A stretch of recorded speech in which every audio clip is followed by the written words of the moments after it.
Hey guys, welcome back to another episode of Jermaine Morgan TV. In today's video, of course, we're still on our 1-minute lick series, and I'm breaking down in this video lick number 6. So be sure and stay tuned.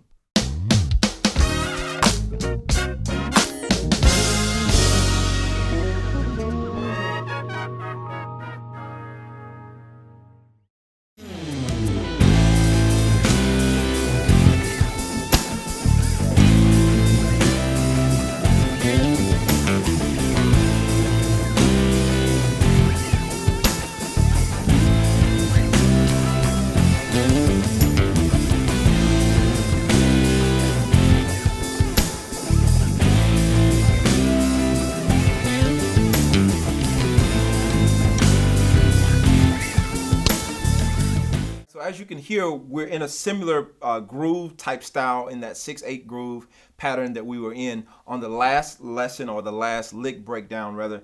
And as you can hear, you can use this in multiple things, but for today we're in the key of A minor.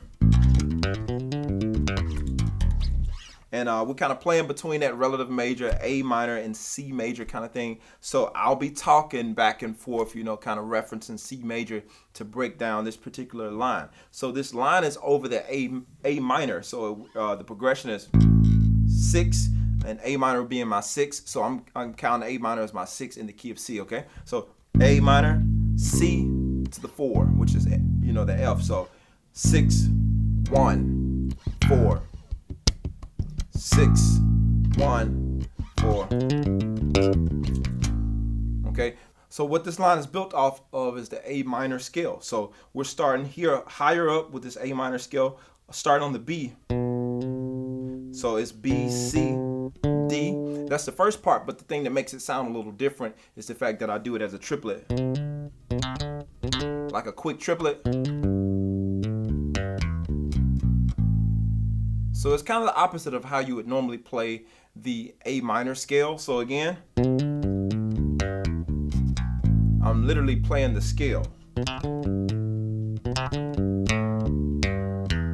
And that's what makes a difference, the placement of the notes. So again,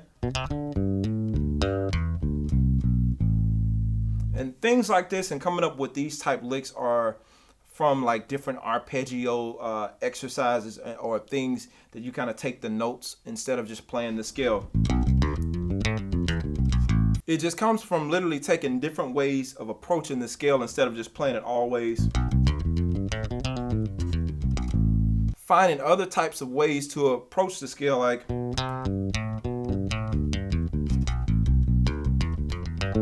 you know, just different things and different ways of going in and out of the scale. So you can take something simple in a groove like,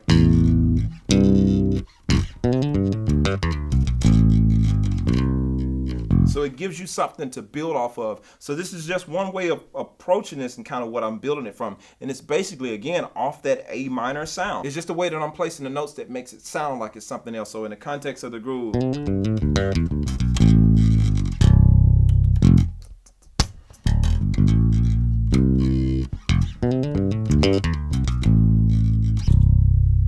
and 2, 1.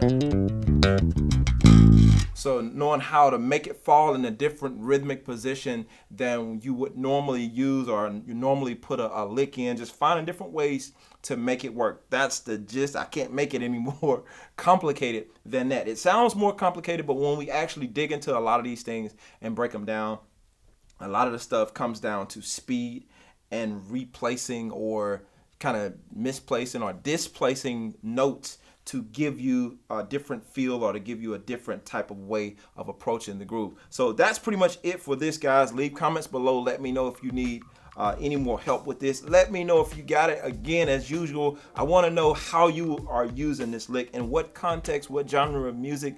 Be sure to drop that comment below along with a thumbs up, letting me know that you got it. Oh, and be sure to hit the notifications bell and subscribe if you hadn't already.